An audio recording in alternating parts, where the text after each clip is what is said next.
Dieu veut que tous les hommes soient sauvés. Tous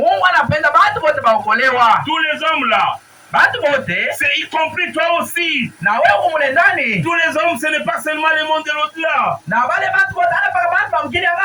Tous les hommes, ce n'est pas les autres et toi non.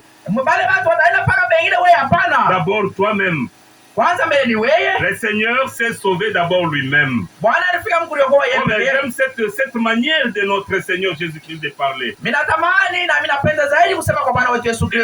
au milieu de deux brigands. Et l'un d'entre eux dit, Seigneur, ne m'oublie pas, Père. Le Seigneur n'a pas dit à cet homme, aujourd'hui je te le dis, tu seras là-bas. Aujourd'hui je te le dis, toi et moi. Donc commençant par lui-même, puis toi aussi. J'aimerais que cette aide divine puisse commencer d'abord par toi. Que tu puisses, mon frère, d'abord sentir cette aide divine. Que tu puisses sentir vraiment que toi-même là, tu es d'abord sauvé. Et maintenant là, tu peux avoir le courage de sauver les autres. Et c'est comme ça qu'on nous dit aujourd'hui. Dieu veut que tous les hommes soient sauvés et parviennent à la connaissance de la vérité. Il veut que tous les hommes soient sauvés et parviennent à la connaissance. Mes chers frères et sœurs dans le Seigneur, le service divin d'aujourd'hui, c'est l'aide que nous apportons. C'est l'aide que toi et moi nous apportons aux âmes qui sont dans l'au-delà. Mais je sais que celui qui va apporter l'aide suffisamment lui-même, il s'est déjà suffi. Il est déjà convaincu de s'aider l'autre. L'aide d'aujourd'hui, c'est la vie éternelle que nous voulons amener aux âmes dans l'éternité. Est-ce que toi-même là, frère, sœur, as-tu déjà reçu cette vie éternelle là? Si toi tu l'as déjà reçu, c'est comme ça que tu peux maintenant te prendre la décision de la porter aux autres. C'est la vie éternelle.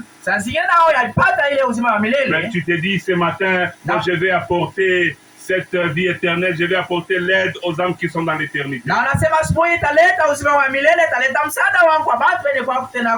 Beaucoup d'entre nous n'ont pas encore reçu cette vie éternelle.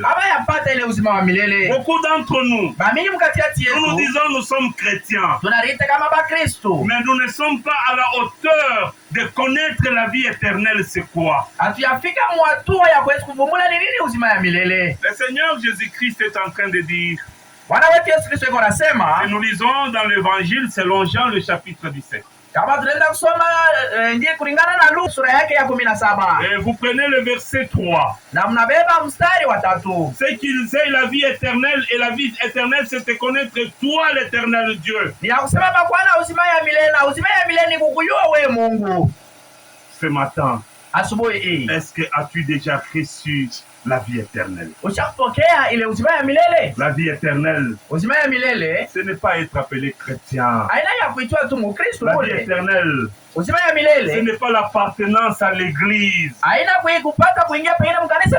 vie éternelle, c'est recevoir Jésus-Christ dans son cœur.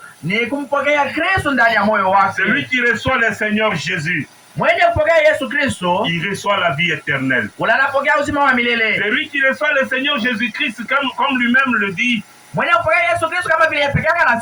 vous prenez l'évangile toujours Jean, l'évangile selon Jean le chapitre 14. Et vous prenez le verset où le Seigneur Jésus-Christ est en train de dire, je suis le chemin, la vérité et la vie. Celui qui reçoit Jésus, il reçoit la vie éternelle. C'est lorsque j'aurai reçu le Seigneur Jésus-Christ, c'est lorsque j'aurai reçu cette vie éternelle, et je peux être capable maintenant de pouvoir les donner à Y ou à X. Comment tu peux donner quelque chose que tu ne possèdes pas? Comment tu peux partager quelque chose que tu ne connais pas? Alors que ce matin, les âmes dans l'au-delà veulent avoir la vie éternelle. Et c'est au travers de toi qu'ils vont voir cette vie éternelle.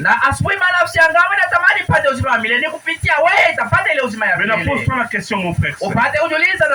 Est-ce que toi-même là, tu as déjà cette vie éternelle en toi?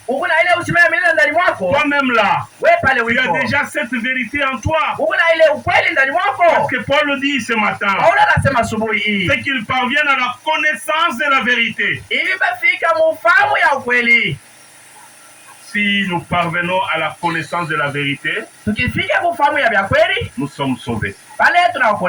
Si nous connaissons la vérité, nous sommes sauvés. Mais si nous ne connaissons pas la vérité, le salut est encore très loin. Mais nous ne voulons pas nous venir passer notre temps. Nous ne voulons pas venir remplir des maisons de Dieu pour rien.